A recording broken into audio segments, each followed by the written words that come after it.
Welcome to Lost Relation Chronicles. Kathy's lawyer stood up, his voice measured and practiced. Your Honor, my client wishes to request a counseling session in an effort to repair the marriage. She believes that with the right support, this relationship can be mended. My lawyer stood immediately, his voice confident and unwavering. Your Honor, Mr. Porter has made it clear that he does not wish to reconcile. The facts of this case speak for themselves.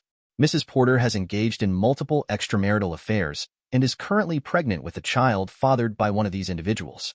My client's intention is to move forward with the divorce. There was a murmur in the courtroom, whispers that seemed to echo my own disbelief at how this had unfolded.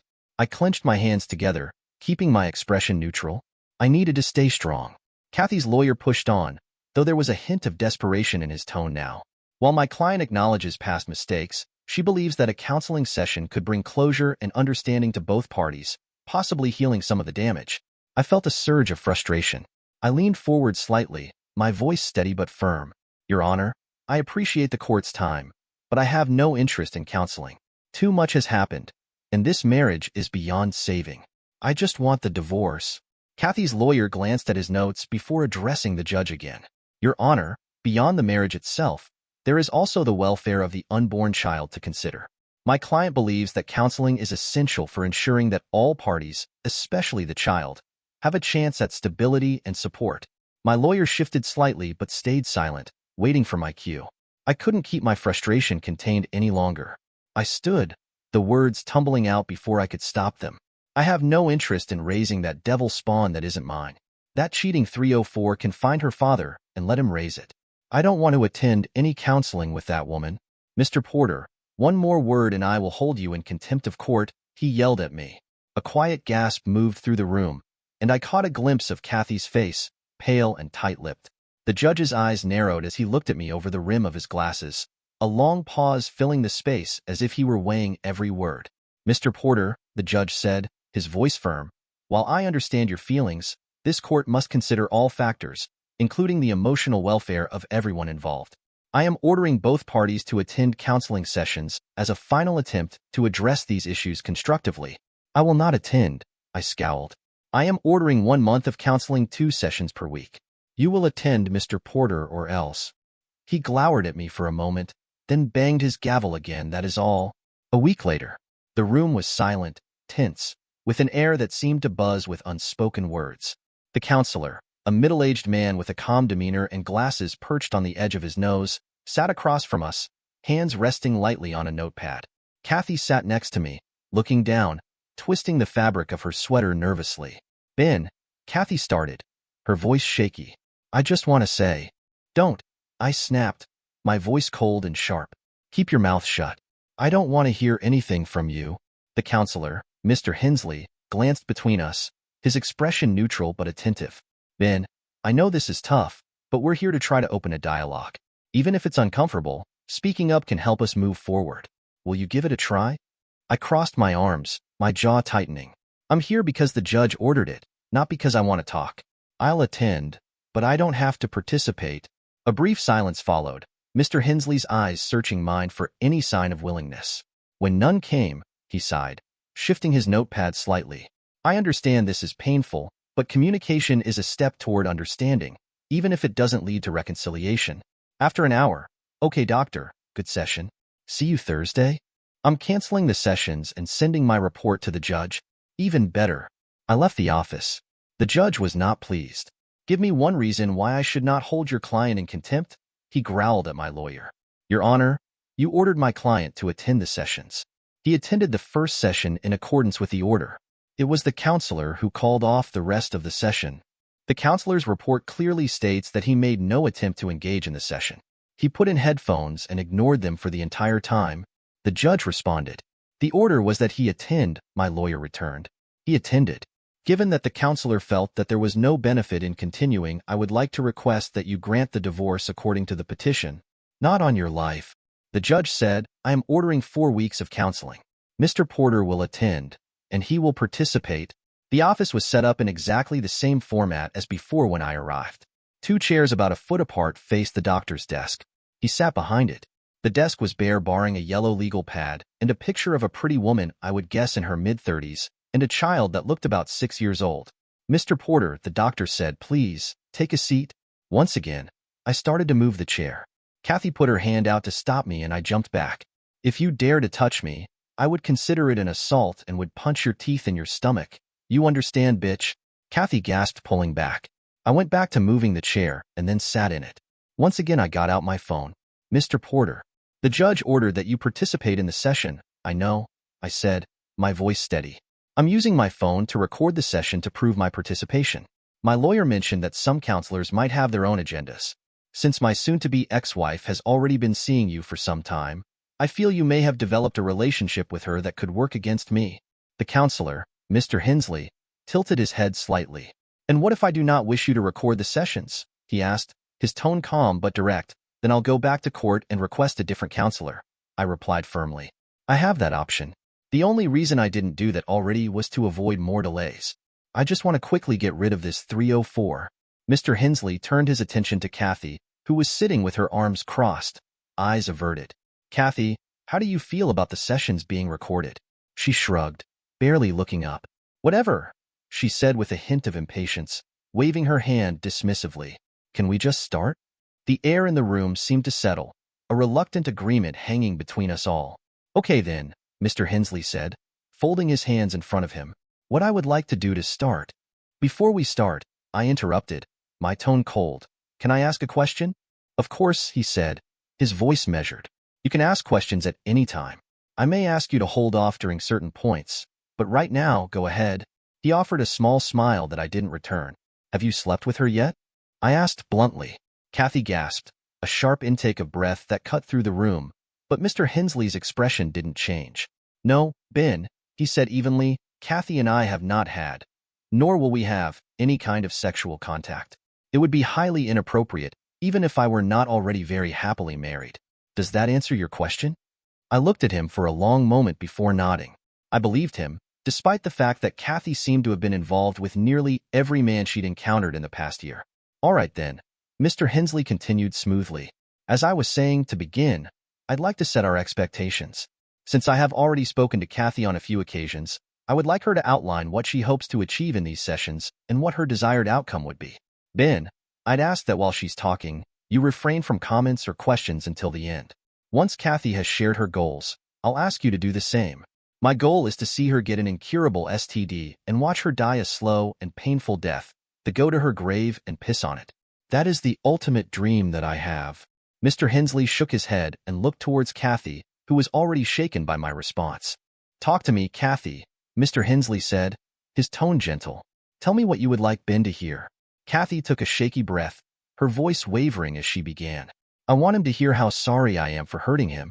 I know what I did was wrong, but it was just that he spent so much time at work and on his business trips, and I was lonely. I realize how much pain I caused him, and if I could go back and change the past, I would do anything to make it right. I love him more than anything else in the world. I know we can get past this if he'd just give me a chance. I would show him that I can be the best wife a man could ever want.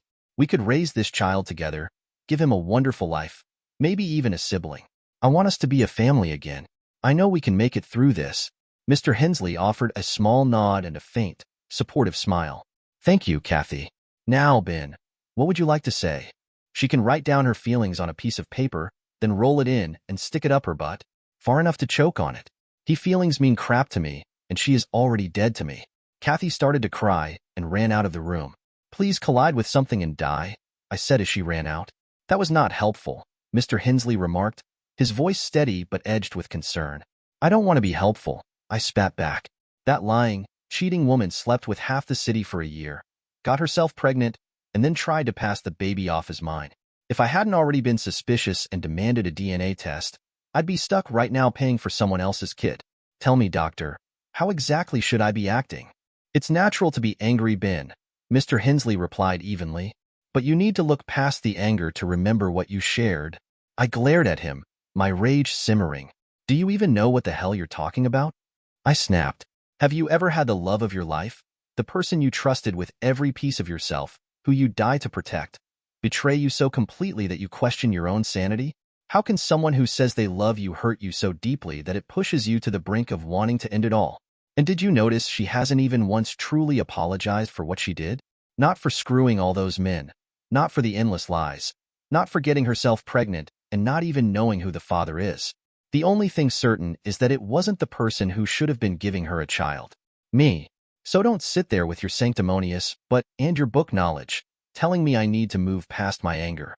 Right now, my anger is the only thing keeping me going. Just let me get this cheating 304 out of my life, so I can try to rebuild from the wreckage she left behind. I stood up, eyes locked on Mr. Hensley. Does that count as participation? I snarled as I turned and walked out. I asked Kathy to allow us to have this session without her. Mr. Hensley said as I walked into his office the following week. I think we may be able to achieve more on a one-on-one basis to start, as long as this still counts towards the court-ordered counseling. I'm more than happy to be in the same room as that bitch, I replied, plopping down in a chair and setting an A4 envelope on my lap. Can we try to refrain from name-calling, please? It's not constructive and only gets in the way, he said, his tone calm. I'm not here to be constructive. I just want to get through these sessions and finally get that unfaithful person out of my life for good. I never wanted to be here. She's just hell-bent on causing me as much pain as possible. She doesn't want the divorce because the prenup leaves her with nothing, so she's trying to force me into taking her back. It's not happening. And what about the child? Mr. Hensley pressed. He's innocent. Surely, he shouldn't be punished for. I don't give a shit about that kid. By your logic, I should take in every stray that couldn't keep her legs closed and ended up pregnant. Those kids have nothing to do with me, and neither does this one. Why are you so set on believing there's only one outcome here? He asked, his voice steady. You clearly loved her deeply. That kind of feeling doesn't just vanish overnight. Your anger is masking it right now, but once it settles, and trust me, it will, you'll find there are still feelings you can build on. Feelings that could help restore your relationship, maybe even make it stronger. That stupid smile was back again, and I felt the urge to punch him. Time to give him a taste of his own medicine. I gestured toward the picture on his desk. You have a nice family, I said. Been married long? We're not here to discuss my personal life. 11 years, if my sources are correct. Childhood sweetheart, married right out of college. Waited to have kids, and then little Ethan came along. What is he, 9 now? That picture must have been taken a couple of years ago. How did you? He started to ask. But did you know your darling Cheryl has her own secrets? I continued. Did you know that when she says she's at Pilates class on Wednesdays while you're working, she's actually at the Motel 8 on Patterson, screwing her personal trainer? That is completely ridiculous, he stammered, but I could see he was shaken. He had gone very pale. Really? I said, pulling several photographs from the envelope and slapping them down on his desk one by one. They showed a pretty slender woman entering a hotel room with a young muscle-bound man, his arm wrapped around her waist as they gazed lovingly at each other. I then pulled out a DVD and slapped it down too. There's footage from inside the room if you want actual proof of what they were getting up to. It's pretty graphic, so I wouldn't watch it if I were you. I made that mistake when I got my PI report. Those images will haunt me for the rest of my life. He looked like he might be sick. Oh, and one more thing, I added, pulling out a DNA report from the envelope. No, he said quietly. Please God, no. It appears that the fitness instructor isn't the first. I guess he would be too young to have fathered Ethan, but whoever the father is, it isn't you, I said quietly. He stood up and bolted for what I assumed was a bathroom off his office. I could hear him retching violently. Now do you understand? I asked when he finally sank back into his chair, tears streaming down his face. He looked at me with dead eyes. Do you see the pain she caused me and why I need to get her out of my life? I pressed. He nodded, looking utterly defeated. Good, I said, smirking a little. Now there's just one more thing you need to know. His face drained of color as he looked at me with dread. There's more? He asked, sounding pitiful. It's all fake. I shot back. None of what I just showed you is true. As far as I know, your wife is as loving and faithful as you thought she was, and Ethan is your son. But the photos, he stammered. Photoshop, I replied grimly. Amazing what you can do with some Facebook posts and a little time and effort. If you had them examined by anyone with half a brain, they'd tell you they're all fakes. I pulled out the originals I'd created them from. The DVD? He asked, his voice trembling. Blank, I replied flatly. And the DNA report? Is actually the DNA report for that cheating 304's baby. I just changed the names and dates, I said, watching his expression shift from confusion to disbelief. He sat there, stunned, fresh tears beginning to stream down his face. Why would you do that?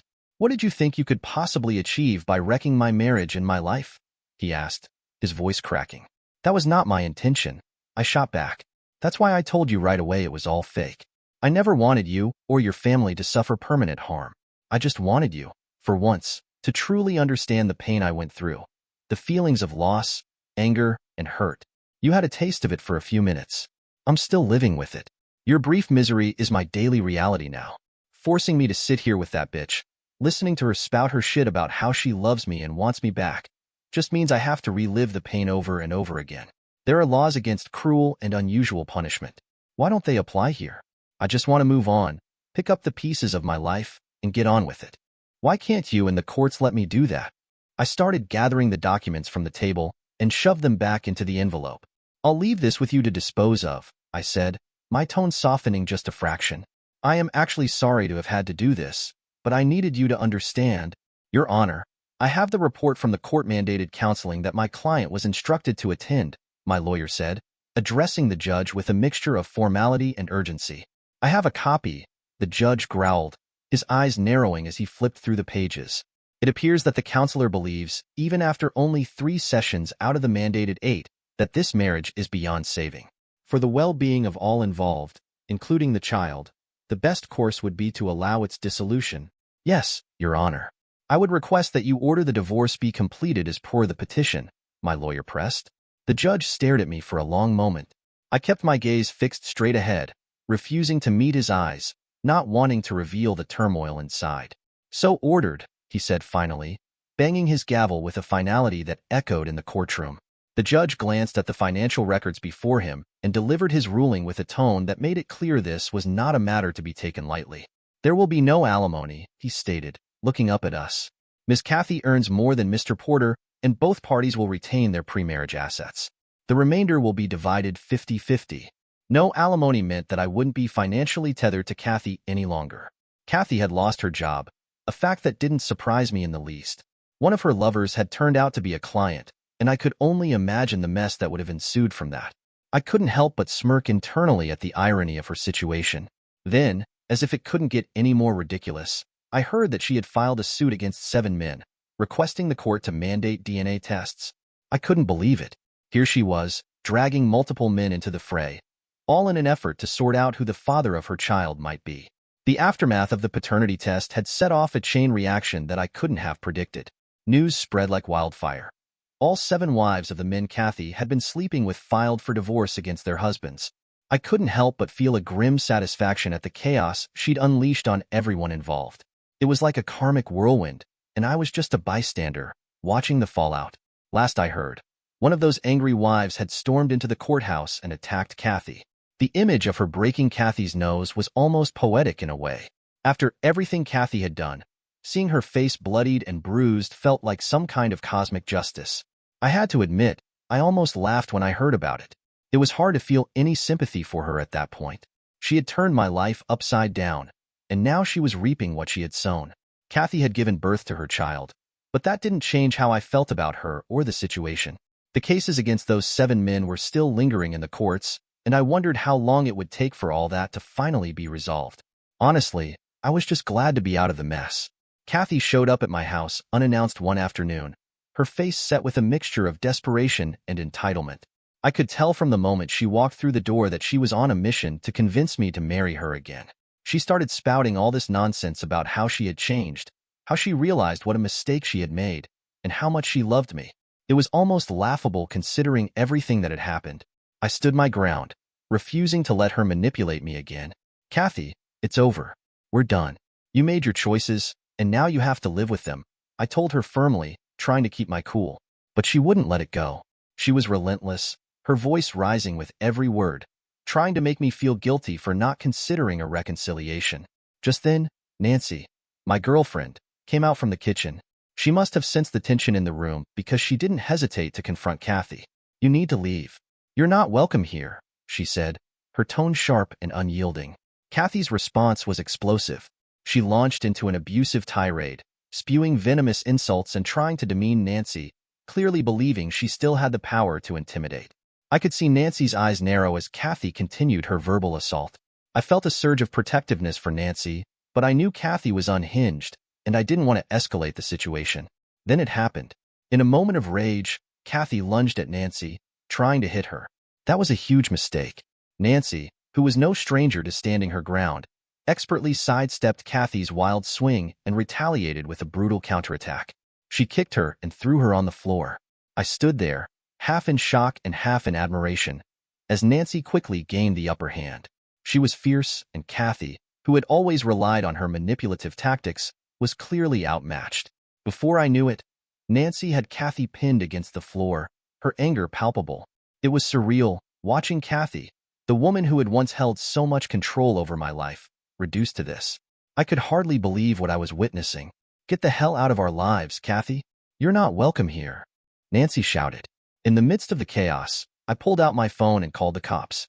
Kathy was screaming by this point, but her words fell on deaf ears. The cops arrived shortly after, and Nancy calmly explained everything. They stepped in, quickly assessing the situation. Kathy, still defiant, tried to put on a show, claiming she was the victim, but it didn't take long for the officers to see through her act. As they handcuffed her and led her away, I felt an odd mix of emotions: relief, satisfaction, and a sense of finality. It was the end of an era for me, the last remnants of her toxicity being dragged out of my life. I turned to Nancy, who was still shaking with adrenaline. "You were incredible," I said, feeling grateful to have her by my side. "Just doing what had to be done," she replied with a hint of a smile. In that moment, I knew I had made the right choice. I was ready to leave the past behind and embrace a future with someone who truly valued me, someone who wouldn't try to tear me down. Dear listeners, please share your thoughts in the comments section below, and don't forget to like, share, and subscribe.